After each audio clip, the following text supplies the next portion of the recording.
Saking ngerinya Jub al-Hazan, neraka Jahanam berlindung kepada Allah. Neraka adalah tempat yang paling ditakuti oleh seluruh umat manusia. Sementara itu, tingkatan neraka yang paling mengerikan dan terburuk adalah neraka Jahanam.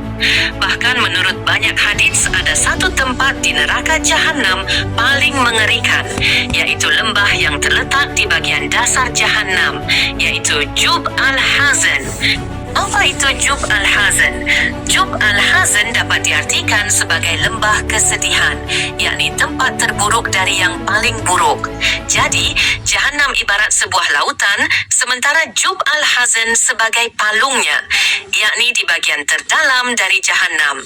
Bahkan saking mengerikannya, neraka Jahanam sendiri berdoa langsung kepada Allah supaya terhindar dari Jub al-Hazan hingga 70/100 kali setiap harinya.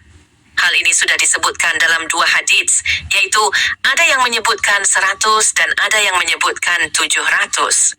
Berdasarkan hadis riwayat dari Tirmizi yang berbunyi, suatu ketika Rasulullah Shallallahu Alaihi Wasallam menceritakan kepada para sahabat beliau, mohonlah perlindungan kepada Allah dari Jub al-Hazan.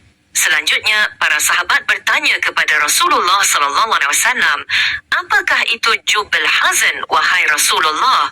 Lalu Rasulullah SAW menjawab, Jub al-Hazan adalah lembah yang terdapat pada neraka Jahanam.